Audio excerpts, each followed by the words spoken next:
कौन नरक जाता है, सुनो। या ऐसा कह दें कि नरक से कौन बचता है, दोनों बातें हैं। दोनों बातें सुनिएगा। पहले सुनो कि नरक जाने वाले के लक्षण क्या हैं, और दूसरा सुनना नरक से बचने वालों के लक्षण क्या है।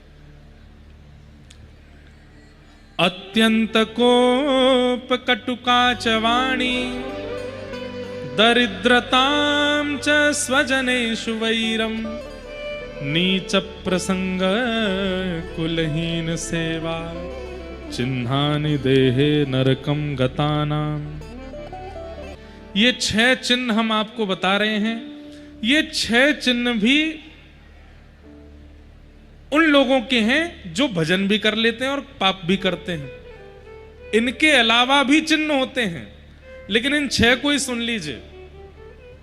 पहला, अत्यंत कोप, भयंकर गुस्सा, अनकंट्रोल्ड क्रोध जो करता है, जिसके सामने पूरा परिवार, खानदान, पत्नी, बच्चे सब डरते हैं कि उनको ये बात पता नहीं चल जाए, क्यों नहीं तो फिर कुछ तोड़ फोड़ मचाएंगे।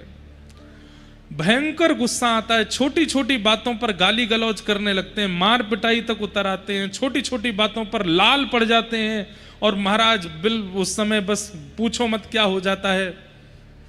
ऐसे व्यक्ति को विदाउट वीजा एंट्री मिलेगी नरक में। इमिग्रेशन भी नहीं होगा, चेकिंग भी नहीं होगी उसकी। और वो व्यक्ति अगर यहां बैठे हैं और या उनके संपर्क वाले व्यक्ति यहां बैठे हैं, तो ये बात उनको बता दीजिएगा। भयंकर क्रोध करने वाला व्यक्ति, छोटी छोटी बातों पर आग बबूला हो जाने वाला व्यक्ति नरक जाएगा जाएगा जाएगा, उसको कोई नहीं रोक सकता। क्यों? क्योंकि उसको तो क्रोध आता है, लेकिन वो कितनों के हृदय को विचलित कर देता है, कितनों के हृदय को ठेस पहुंचाता है। उन सब का अपराध उसको लगेगा, उसको नरक जाना पड़ेगा। अत्यंत कोप, भयंकर गुस्सा, क्रोध करने वाला व्यक्ति नरक नहीं जाएगा, भयंकर क्रोध करने वाला जाएगा। इसलिए कहीं बच्चे कल ही मां से कहने लगे, देखो मार रही हो आप, कल महाराज जी ने कहा था क्रोध करने वाले नरक जाते हैं। कहीं कहीं क्रोध आवश्यक है, जैसे मां का पुत्र पर, पिता का संतान पर, घर के मुखिया का घर के जनों पर, उनको संभालने समझाने के लिए बोला जाए, थोड़ी बात संकेत में कह दी जाए, इतना क्रोध चलता है। पर क्रोध में कुछ भी कर देते हैं, सिरफिरे हो जाते हैं, ऐसे लोग नरक जाएंगे ही जाएंगे। अत्यंत कोप।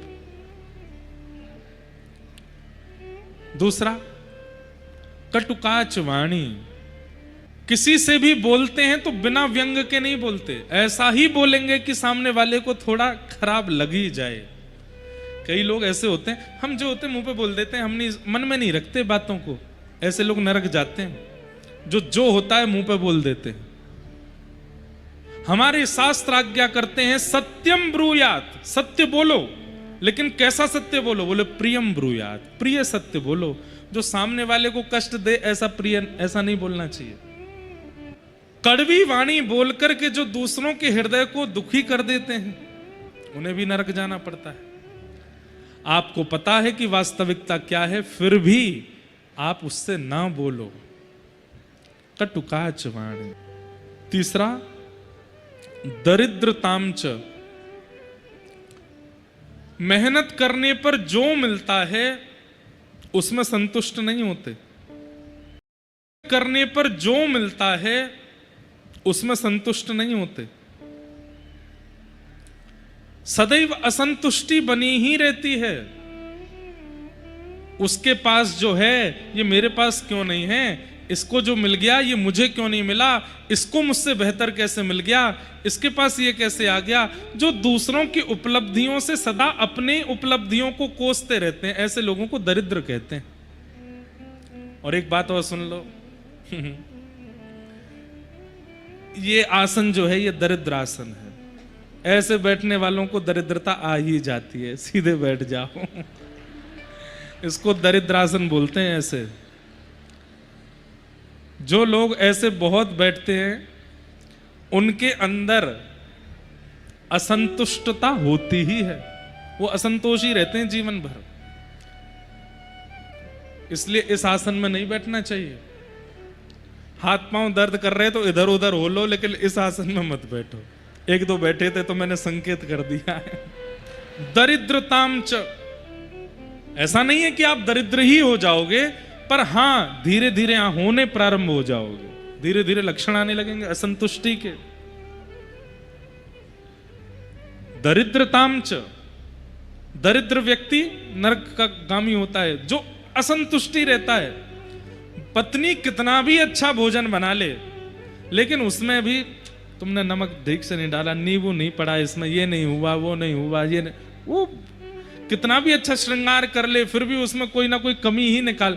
मतलब ये वो लोग हैं जो कभी संतुष्ट किसी चीज से होते नहीं। इनका काम एक ही है, कथा बहुत बढ़िया हुई, इतने लोग आए, हजारों लोग आए, महाराज जी ने बहुत बढ़िया कथा है सुनो, फिर भी उनको कुछ ना कुछ निकालना है उसमें। ऐसे लोग जो असंतुष्ट ही रहते हैं, दरिद्र, इनको नरक जाना पड़ता है। क्यों? इनके लिए कुछ भी कर लीजिए, ये कभी प्रसन्न ही नहीं होते। तो कौन कौन से चिन्ह हैं नरक जाने वालों के? अत्यंत कोप, कटुकाच वाणी, दरिद्रताम च, और चौथा आया स्वजनेषु वैरम, जो अपनों से बैर मानते हैं और परायों को ज्यादा अपना सगा मानते हैं, बाहर वालों को ज्यादा अपना हितैषी समझते हैं और अपनों को अपना शत्रु समझते हैं। ऐसे लोगों को भी नरक जाना पड़ता है। और अपनों में भी विशेष रूप से मां और पिता को अपना शत्रु मानते हैं, और जो 4 दिन का मित्र बना हुआ है उसके लिए सबको छोड़ने को तैयार हो जाते हैं। स्वजनेषु वैरम। नीच प्रसंग, अगला लक्षण क्या है?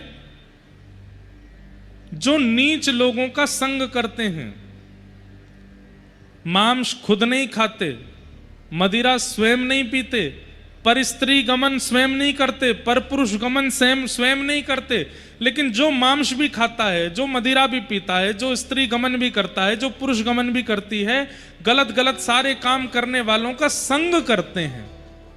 मतलब हम नहीं करते, हमारा मित्र कभी कभी पी लेता है, हमारा मित्र खा लेता है, हमारा मित्र गलत काम कर लेता है, मैं नहीं करता, मैं परम शुद्ध हूं।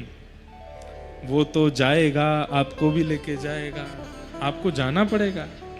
नीच लोगों का संग करने वालों को नरक जाना पड़ता है। कुलहीन सेवा, माता पिता को गलत व्यवहार करने वाले बालक की जो सेवा करता है, जो मदद करता है, सुन रहे हैं बात को? माता पिता के साथ गलत व्यवहार करने बालक की जो व्यक्ति सेवा करता है और मदद करता है, उसको भी नरक जाना पड़ता है। ये तो थोड़े बहुत सुधरे हुए चिन्ह हैं, इनके अलावा पाप की गणना तो है ही नहीं। कितने पाप हैं। कई बार कथा सुनने वालों में भी ये 6 लक्षण आ जाते हैं, इसलिए इन 6 लक्षणों को ही बताया गया है। कथा सुनने वाले में भी क्रोध होता है, कथा सुनने वाले में भी असंतुष्टि होती है, कथा सुनने वाले भी कई बार वाणी के उचित नहीं होते, कथा सुनने वाले कई बार नीच लोगों का संग भी करते हैं, कथा सुनने वाले कई बार कुलहीन लोगों की सहायता भी करते हैं। इसलिए ये 6 बातें ही क्यों बताई गई हैं? क्योंकि कथा सुनने वाले में भी कई बार ये 6 लक्षण होते हैं। इनके अलावा भी नरक जाने वालों के लक्षण हैं जो कथा में आते ही नहीं है, उनके तो बहुत ही लक्षण हैं। कृपया कर इन 6 से बचो।